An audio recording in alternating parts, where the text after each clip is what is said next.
पहली बात तो ये 3 टियर है।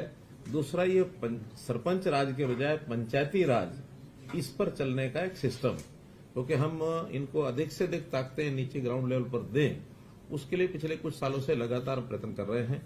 जैसा इंटर डिस्ट्रिक्ट काउंसिल के माध्यम से, जिला परिषद के सीओज के माध्यम से, सीओज की नियुक्ति भी हमने आकर की थी, पहले कोई सीओज की नियुक्ति नहीं होती थी, अब सीओज को भी लगाया गया है। और जिला परिषदों को उनको अलग से इंजीनियरिंग डिपार्टमेंट भी उनके लिए खड़ा किया जा रहा है, उनकी कैपेसिटी बिल्डिंग भी कराई जा रही है। सबसे पहले तो इसमें हमने पिछले दिनों में सीओज और जिला परिषद के चेयरमैन इनकी बुला करके दिन भर एक मीटिंग की थी, और उसमें कुछ बातें और हमने आगे बढ़ाई है। और उसमें जो चीज दोनों बार सरपंचों के साथ और जिला परिषद के साथ जो लागू होती हैं, कुछ तो वो बता रहा हूं मैं और कुछ जो है अलग अलग से भी इनका उल्लेख करूंगा। जैसे एक तो जब से चुनाव हुआ लगभग 1 क्वार्टर का समय शेष था, क्योंकि नवंबर में शायद चुनाव हुए थे, दिसंबर आते आते इनका ओथ हुई थी, तो जनवरी से लेकर और मार्च तक ही काम के समय बचते थे। फिर भी हमने जो एसएफसी का लास्ट क्वार्टर का पैसा है उससे भी ज्यादा पैसा, कुल 1100 करोड़ रुपया इनको एलोकेट किया था तीनों को, जिसमें जिला परिषदों का 110 करोड़ रुपया था और पंचायत समिति का 165 करोड़ रुपया और पंचायतों का 850 करोड़ रुपया। तो ऐसा ये 1100 करोड़ रुपए की राशि हमने भेजी थी। इस राशि को एसएनए अकाउंट उसके अंदर जमा कराया गया था। एसएनए अकाउंट एक ज्वाइंट अकाउंट होता है और उस ज्वाइंट अकाउंट में से ही और ये लोग अपने अपने काम के हिसाब से उसमें से पैसा ये निकाल सकते हैं। जो काम हो जाएंगे या जिनके टेंडर हो जाएंगे उसका पैसा उसमें रिजर्व हो जाता है। और उसमें जिला परिषदों को हमने कई जो उस दिन निर्णय किए हैं, पहला तो हर जिला परिषद का अलग से अपना कार्यालय होगा, 22 के 22। अभी कहीं एडीसी कार्यालय बैठते थे, कभी डीसी कार्यालय में 2 कमरे होते थे, कहीं कहीं कोई किराया वराया पर लेकर रखते थे, लेकिन हमने हर एक जिला परिषद का अलग से कार्यालय हो। सीओ वहां सरकारी अधिकारी बैठेगा और जिला परिषद चेयरमैन, वाइस चेयरमैन उनका अपना एक वहां सिस्टम होगा, मीटिंग्स वहां करेंगे, उनका स्टाफ वहां बैठेगा। तो ये सारा एक विषय किया गया है। इंजीनियरिंग विंग की जैसे मैंने बताई उसका गठन किया जाएगा। कर्नाटक में इसका बहुत अच्छा उदाहरण है जिला परिषदों का, वहां अच्छी सशक्त हैं। और हमने ये भी किया है कि कुछ प्रतिनिधि जिला परिषद का, एक आध आदमी, एक आध पंचायत समिति का, सरपंचों में से भी, और कुछ हमारे अधिकारी जहां जहां पंचायती राज सिस्टम अच्छा है उसको अध्ययन करने के लिए भी जाएंगे, ताकि वहां क्या अच्छा है उसको बेस्ट प्रैक्टिस जो भी हैं देश भर में उनको अडॉप्ट करेंगे। ये हमने तय किया है। जिला परिषद को हमने जो कुछ काम उनको जिम्मे लगा दिए हैं, जिसमें जिला परिषद बस क्यू शेल्टर्स, ई लाइब्रेरीज और शिवधाम योजना के अंतर्गत जो शमशान घाट और कब्रिस्तान के जो 4 काम हमने तय किए हैं वो सब, इसी प्रकार से खेत खलियान योजना के अंतर्गत जो 5 क्रम के रास्ते हैं उनको भी अब जिला परिषद ही पक्का करेंगी। पहले अब ये 5 क्रम के जो रास्ते थे, 5 क्रम के तो हैं मार्केटिंग बोर्ड के, 4 क्रम या इससे नीचे के ये जिला परिषद करेंगी। और मार्केटिंग बोर्ड की जो सड़कें हैं उनकी मेंटेनेंस, रिपेयर ये जिला परिषद करेंगी। हर ब्लॉक में 5 बड़े गांव जिनकी सबसे ज्यादा आबादी है या 10,000 के आबादी के सब गांव, अगर वो 5 से ज्यादा भी हैं ब्लॉक में, तो वो भी उसके अंदर स्ट्रीट लाइट लगाने की जो व्यवस्था है ये जिला परिषद के द्वारा कराई जाएगी। ग्रामीण क्षेत्र में पीएचसी, स्कूल मरम्मत का कार्य ये भी जिला परिषदें करेंगी। आंगनवाड़ी भवन तथा उसका रखरखाव, मिड डे मील योजना की मॉनिटरिंग और इसका फीडबैक ये भी सब जिला परिषद के जिम्मे लगाया है।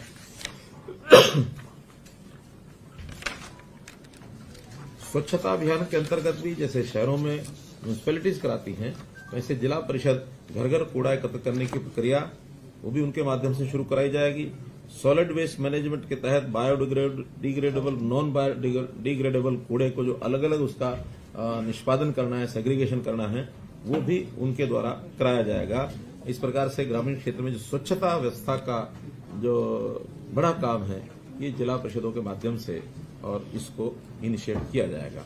और अब हम हर महीने में जिला परिषद के जो सीईओज हैं और चेयरमैन हैं उनकी मीटिंग अलग अलग से होगी और हर 3 महीने में एक ज्वाइंट मीटिंग इनकी हुआ करेगी ताकि इनके काम का एक मूल्यांकन ये समय समय पर लगातार हम करते रहें, क्योंकि हम चाहते हैं कि जो काम अभी तक यानी प्रदेश सरकारों के डिपार्टमेंट्स के माध्यम से ही इनिशिएट किए जाते थे, लेकिन इकाइयां बहुत हैं, 6220 पंचायतें हैं, 150 के लगभग ब्लॉक्स हैं, 22 हमारी जिला परिषद हैं, तो इतने बड़े इकाइयों के काम को डिसेंट्रलाइज करके जितना ज्यादा कराएंगे उतना सेवाओं का लाभ जनता को अधिक मिलेगा।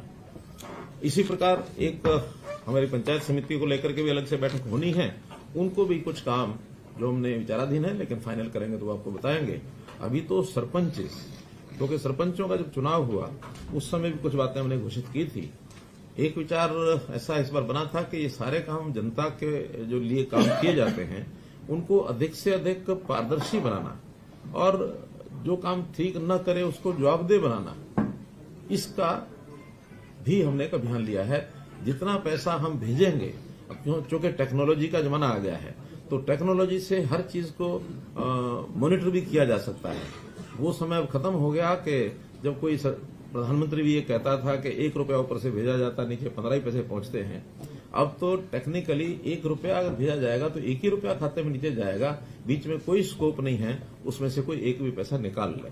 तो इसलिए उस पारदर्शिता को लाने के लिए ई टेंडरिंग की व्यवस्था हमने शुरू की थी और ई टेंडरिंग की व्यवस्था में एक लिमिट, जो कि पहले तो तकरीबन बड़ी राशि का काम सरपंच ई टेंडरिंग के बनाई करवाते थे, लेकिन इस बार एक लिमिट लगाई थी हमने पहले तो 2 लाख रुपए की, कि 2 लाख रुपए से नीचे के जो काम हैं वो लोग कोटेशन के आधार पर करा सकते हैं, 2 लाख या इससे ऊपर के काम सारे ई टेंडरिंग पर होंगे। अब थोड़ा विवाद हुआ कि नहीं 2 लाख रुपया बहुत कम है, इससे तो शायद एक गली भी नहीं बनती है, फिर हमें अलग अलग से छोटे छोटे काम कराने पड़ते हैं। उनकी मांग को ध्यान में रखते हुए, मांग तो बहुत ज्यादा थी लेकिन हमने सब विचार विमर्श करने के बाद बहुत से सरपंचों से अलग अलग भी बात हुई, जनता के लोगों से भी बात हुई। सो परसों अभी 2 दिन पहले हिसार में किसानों का एक मेला था, कृषि मेला में लगभग 10,000 से ऊपर संख्या थी जहां मेरा संबोधन हुआ और मैंने खुल करके पूछा, मैंने कहा ये ई टेंडरिंग के विषय में हमको जो हमारा स्टैंड है ठीक है कि नहीं है, तो सब ने हाथ खड़े करके और खूब तालियां बजाकर कहा कि ये बहुत अच्छा स्टेप है, इससे भ्रष्टाचार भी रुकेगा, पारदर्शिता भी होगी, काम करने वाले लोगों को, नए लोगों को भरने का भी अवसर मिलेगा, वरना तो वही फिर अपने अपने लोग और घूम घाम के उन्हीं को काम मिलता वही करते हैं, दूसरे नए आदमी को आने का अवसर मिलता नहीं है। तो ई टेंडरिंग के कई फायदे हमारे हैं, तो उसमें से मैं ये तो नहीं कह सकता कि हर एक सरपंच मान गया होगा, लेकिन अधिकांश सरपंचों ने हमारी बात मान करके और काम कराने शुरू कर दिए हैं। हमने इसमें थोड़ा उनकी डिमांड को ध्यान में रखते हुए अभी निर्णय लिया है कि ये 2 लाख की बजाय इस लिमिट को हम 5 लाख रुपया कर रहे हैं और 5 लाख रुपए तक के काम वो कोटेशन के आधार पर करेंगे। 5 लाख से ऊपर के काम सभी ई टेंडरिंग से होंगे। हाँ, 5 लाख तक के काम जो हमारी बातचीत तो सारे प्रतिनिधिमंडल से हुई है, उन्होंने उसको स्वीकार किया कि जो भी कोटेशन का काम होगा, लिमिट चाहे कुछ भी होगी, लेकिन उसका ऑडिट ये जरूर होगा। और ऑडिट का सिस्टम भी अब जिसको कहना चाहिए कि ऑनलाइन प्रणाली से ही होगा। ऑनलाइन प्रणाली से ही उसके जो एस्टीमेट हैं वो तैयार किए जाएंगे, ऑनलाइन उसकी एमबी भरनी होगी, बिल भी अपलोड होंगे, भुगतान जो है वो भी एक कॉमन पोर्टल से होगा। विषय आएगा रेट का। रेट्स 2 प्रकार के ये प्रचलित हैं, एक है HSR rates, Haryana scheduled rates, दूसरे हैं डीसी रेट्स। लोकल लेवल पर डीसी रेट शायद इसीलिए बनाए गए हैं कि हर जिले में इस प्रकार की चीजों के रेट थोड़ा डिफर करते हैं, चाहे रेत का रेट है, चाहे ईंटों का रेट है, चाहे मानो टाइल्स का रेट है, क्योंकि जो बल्कि मटेरियल होता है उस रेट को वहां के लोकल परिस्थिति के हिसाब से रखना पड़ता है, उसका फ्रेट कितना लगता है, कितनी दूर से लाना पड़ता है, इसलिए एक ही रेट नहीं रखा जा सकता। जहां ईंटें बनती हैं वहां थोड़ी सस्ती मिलेंगी, जहां ईंटें बनती ही नहीं है, दूर से आती हैं, तो स्वाभाविक है ईंट के रेट से एक बहुत बड़ा प्रतिशत उसका फ्रेट में जाएगा। यही स्थिति मिट्टी की, रेत की, इंटरलॉकिंग टाइल्स की, कभी कभी मजदूरी भी अलग अलग होती है। कुछ स्थानों पर मजदूरी सस्ती होती है, कहीं कहीं एनसीआर एरिया में मजदूर महंगा मिलता है, तो उन रेट्स का थोड़ा डिफरेंस ये हमेशा रहता रहा है। इसमें अब उनकी मांग क्या थी कि इन रेट्स को रियल लेवल पर लाया जाए जो मार्केट रेट है।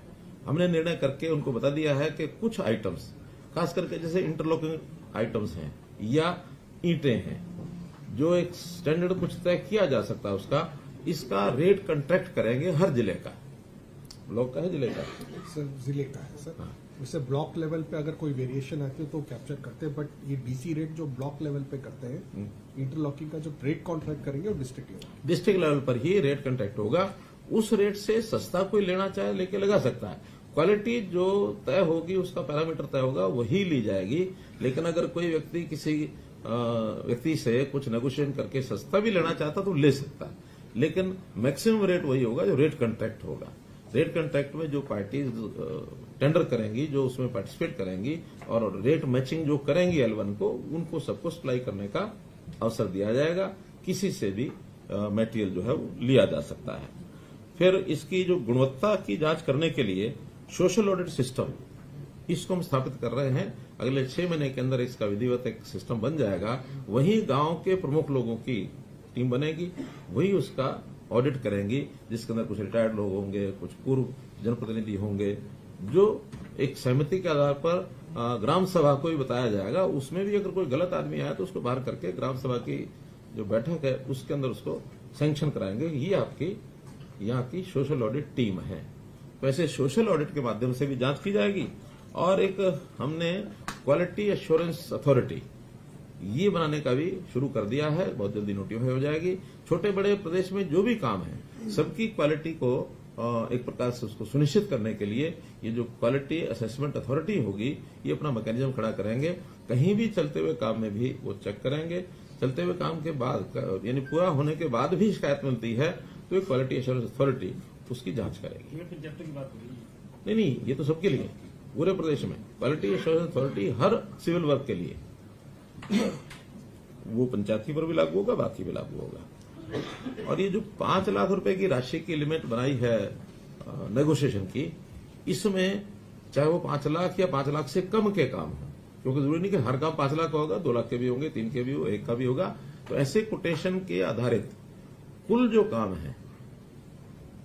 जो काम है उसकी मैक्सिमम लिमिट तो 25 लाख है बड़ी पंचायतों के लिए, लेकिन जो छोटी पंचायतें हैं उसका 1/3 से ज्यादा ये उसमें से नहीं करा पाएंगे।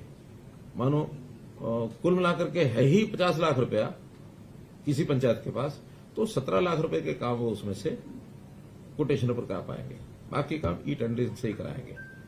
तो ऐसे इसमें कोई और नया कोई सुझाव आएगा। मानो बहुत छोटी पंचायतें भी कहीं कहीं हैं, है ही 5-7 लाख रुपया साल का जाता। मानो 1000 की आबादी होगी तो उसमें 1000 की आबादी में 2000 के हिसाब से कितना हुआ, 20 लाख।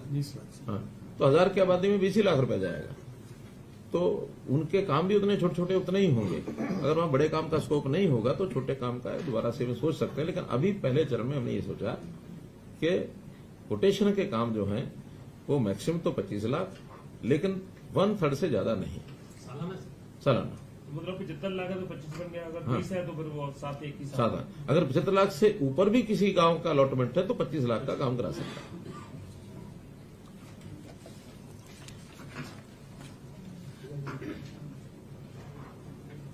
भाई ये 1/3 नहीं है, हमारे निर्णय में ये 50% है। 50%। 50 यानी 50%। 50 और 25 आप बताइए, 50% तो 20 का 10 कर सकते हैं। हाँ, 20 का 10 कर सकते हैं, 50 का 25 कर सकते हैं। whichever is lower, sir. whichever is lower, whichever lower, यानी अगर मान लो 1/3 के हिसाब से 30 होता तो 10 कर सकते हैं, लेकिन 50 होता तो 15 कर सकते हैं। थोड़ा लिमिट बढ़ जाती है इससे। 50% हो गया। 50%। अब काम दोनों प्रकार के हैं, कुछ ई टेंडरिंग से होंगे, कुछ कोटेशन से होंगे।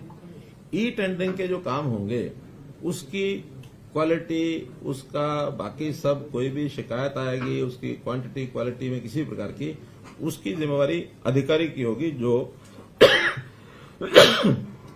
हमारा इंजीनियरिंग डिपार्टमेंट है, जो उसकी गुणवत्ता को यानी तकनीकी रूप से जो जिम्मेवार है, जो साइन करेगा, जो उसको फाइनल करेगा, वो उसकी होगी। लेकिन जो कोटेशन के ऊपर किए जाने वाले काम है, इसकी जिम्मेवारी सरपंच की होगी, क्योंकि कोटेशन का काम सब उसी के ऊपर आधारित है। उसने किससे काम कराना है, कैसा काम हुआ, कैसे उसने मटेरियल लगाया, क्या किया, तो वो जिम्मेवारी सरपंच की होगी।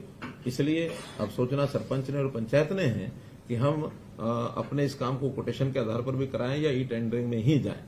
जैसा उनको ठीक लगेगा, यानी जो मिनिमम 25 लाख वाला काम 6 लाख से या नीचे या 50% वाला, उसमें भी अगर उनको लगता है कि हमें काम सेफली होने में दिक्कत नहीं आ रही तो करें।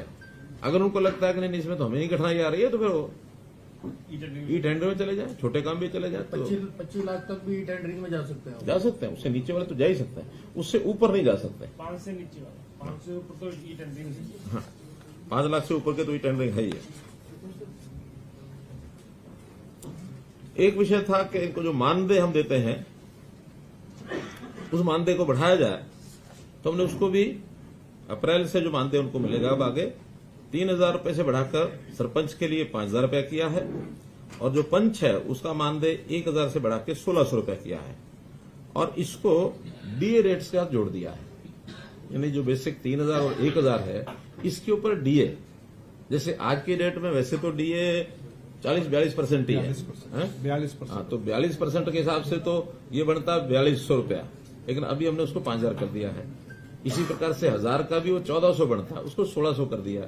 तो ये डीए बढ़ते बढ़ते 60% से जब ऊपर हो जाएगा तब उनका उस डीए के हिसाब से जो उचित होगा वो फिर 5,000 से भी ऊपर वो जा सकते हैं सरपंच, और ये 1,600 रुपए से भी ऊपर जा सकते हैं। As per calculation of DA ये इनके रेट हर 6 महीने के हिसाब से वो बढ़ते जाएंगे। कार्यकाल कभी किसी का कितना ही हो, लेकिन अभी जो बेसिक 2016 के रेट से ये बढ़ेगा। 2026 में इसको फिर रिवाइज किया जाएगा। 10 साल बाद जैसे कर्मचारियों का होता है, हर 10 साल के बाद रिवाइज होता है, डीए चलता रहता है, बाद में 10 साल बाद डीए को मर्ज कर देते हैं और फिर बेस रेट 10 साल का दोबारा से शुरू होता है। तो हमने प्राय और भी जहां जहां इस प्रकार के विषय हैं, बजाय हर दिन कोई डिमांड रखे तो एक बार तय किया, फिर उसके बाद 10 साल तक डीए रेट्स। हमने तो इवन जो हमारे विधायकों की जो पेंशन है उसको भी डीए रेट्स के साथ जोड़ दिया है। ऐसे ही मिनिमम वेजेस एक्ट के अंतर्गत जो मिनिमम वेजेस तय होते हैं उसको भी डीए के साथ नहीं बल्कि उसको सीपीआई सर डीए भी सीपीआई के ऊपर लगभग वैसे ही होता है वो। हाँ। लेकिन वो टर्म अलग अलग है इसलिए। इसी प्रकार ग्राम सचिव की जो एसीआर लिखी जाएगी उस एसीआर पर भी सरपंच को अपने टिप्पणी देने का अधिकार होगा कि उस ग्राम सचिव का व्यवहार कैसा है, उसके लिए एक रिमार्क्स के लिए, और वो रिमार्क्स देख करके ही उसकी एसीआर जो अधिकारी है उसको हिसाब से लिखेंगे। फिर बिजली के जो बिलों के ऊपर 2% का हमने एक पंचायत कर लगाया है, उसको भी पंचायतों को रेगुलर 3 महीने में दिया जाएगा। अभी तक जो पिछला बचा हुआ है वो 1 अप्रैल 23 के बाद सब कैलकुलेशन करा रहे हैं, तुरंत पिछला जो एरियर है वो भी उनको मिलेगा आगे हर 3 महीने में, क्योंकि बिजली के जो बिल होते हैं वो उनसे लेने होते हैं। पंचायत घर का बिल है, कोई ट्यूबवेल का बिल है, कोई स्ट्रीट लाइट का बिल है, जो भी है ये सारे पंचायत से लेने होते हैं, और जो उनके एरिया में जितना भी बिल बनता है एग्रीकल्चर को छोड़कर उसका 2% उनको देना होता है, उनका दे होता है उनकी तरफ। तो कम ज्यादा होगा वो हर 3 महीने उसके इसके यूनिट विलेज लेवल है। हाँ विलेज यानी ग्राम पंचायत है, विलेज नहीं, विलेज बल्कि कई बार तो ज्यादा हो सकता अलग इकाई होती है। और इसी प्रकार से जो स्टाम्प ड्यूटी है, संपत्ति पर जो बिक्री है उसके ऊपर भी 1% पैसा पंचायतों को ये हर महीने उनको जो है क्रेडिट कर दिया जाएगा, जो उस एरिया की जमीन बिकती है। तो गाँव रूरल की, शहर का वो अर्बन लोकल बॉडीज को जाता है।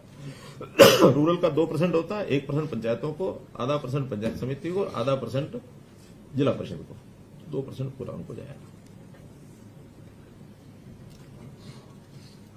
अभी जो इस वर्ष का जो एक बार हमने 1100 करोड़ रुपया दिया है, चूंकि हमने कहा था कि 1100 करोड़ रुपए को सब 31 मार्च तक अपना पूरा खर्च कर लें, पूरा उनका अधिकार है, लेकिन बहुत सी पंचायतों ने खर्च नहीं किया है। आज भी उनसे निवेदन यही है कि वो इस पैसे का जितनी प्रस्ताव पारित हो गए हैं या करवा रहे हैं उसके टेंडर्स वो अपलोड कर दें, यानी पब्लिश कर दें। जिस दिन पब्लिश कर देंगे जो भी टेंडर होगा उसका जो एस्टीमेट होगा उतनी राशि उनकी ब्लॉक हो जाएगी उसमें।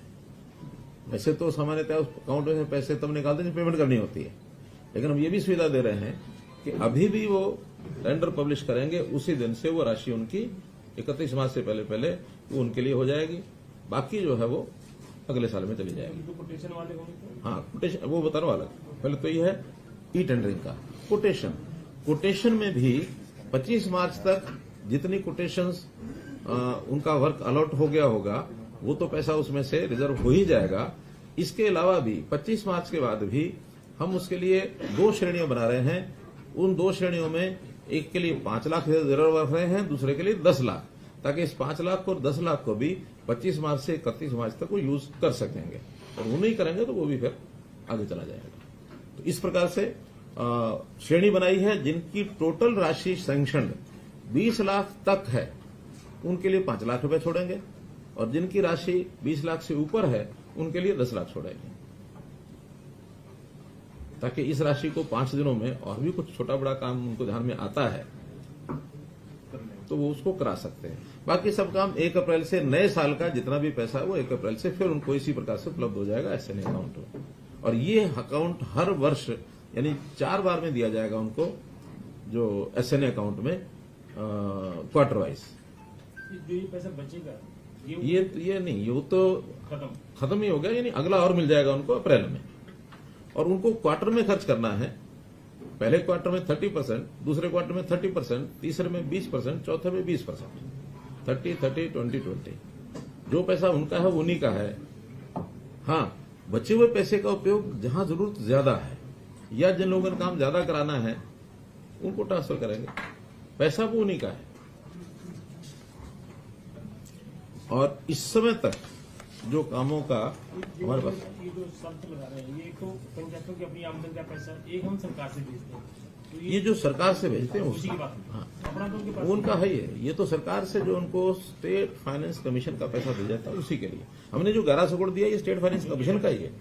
इसमें सेंट्रल वाला पैसा नहीं है, इसमें उनकी अपनी आमदन नहीं है, इसमें स्टैंप ड्यूटी नहीं है, इसमें ये जो बिजली का बिल वो नहीं है। सिर्फ स्टेट फाइनेंस कमीशन का जो पैसा 1100 रुपए दिया, अगले साल का टोटल जो बनेगा वो अभी बजट में तय हो जाएगा कि कितना हमने देना है, उसका 30-30-20-20। और उसमें भी पहला काम हम ये करते हैं कि जो कमिटेड एक्सपेंसेस होते हैं उस पैसे में से सबसे पहले वो निकाल सकते हैं। सैलरी है, कोई इंटरेस्ट देना किसी चीज का, कोई किराया देना है, या बिजली का पैसा आया कम है देना ज्यादा है वो दिया जा सकता है। तो जो कमिटेड एक्सपेंस देना हो तो देना ही है। विकास के काम के लिए जो बाकी बचा पैसा उसको वो यूज करेंगे। अभी तक जो स्टेटस है, कुल 6220 पंचायतें हैं, 217 हैं जो चुनी गई थी, 3 पंचायतों का चुनाव नहीं हुआ था। तो 6217 में अभी तक 5048 पंचायतों ने प्रस्ताव पारित किए हैं। 1169 पंचायतें ही ऐसी हैं जिन्होंने भी कोई प्रस्ताव पारित नहीं किया। और इसमें 2 लाख से नीचे के, 2 लाख के ऊपर के, कुछ पंचायतों ने दोनों किए हैं, 2 लाख नीचे ऊपर दोनों। तो ऐसे कुल काम 9418 काम हैं जो आज की डेट तक प्रस्ताव पारित हो चुके हैं। राशि का इसमें अभी मेरे पास नहीं आया है, लेकिन पंचायतें हैं 6217 जिन्होंने प्रस्ताव डाले 5048। सर, इसकी एस्टिमेट बनती है प्रस्ताव के बाद। हाँ, पहले प्रस्ताव पास होता है, फिर उसका एस्टिमेट बनता है। एस्टिमेट के बाद फिर एडमिनिस्ट्रेटिव अप्रूवल होता है। अब तो 1500 ही बच गई, मतलब 1169 हैं जिन्होंने अभी प्रस्ताव डाला नहीं है। लेकिन चूंकि अभी तक कुछ लोग हो सकता है इस निर्णय के इंतजार में हो, कितना होगा कितना नहीं होगा। आज निर्णय कर दिया है, अब इसके बाद भी अभी 14 दिन का समय और 15 दिन का समय शेष है। आज 15 तारीख ही है, 15 है, तो आज 16 दिन अभी शेष हैं। इसमें भी ये लोग डाल सकते हैं, तो इसके लिए इनका आह्वान है कि इसको डालना ही चाहिए। तो इस प्रकार से ये सारा विषय हुआ है। आज की डेट में जो एक प्रस्ताव जो अपलोड हुए हैं उसका भी एक आंकड़ा हमारे पास था।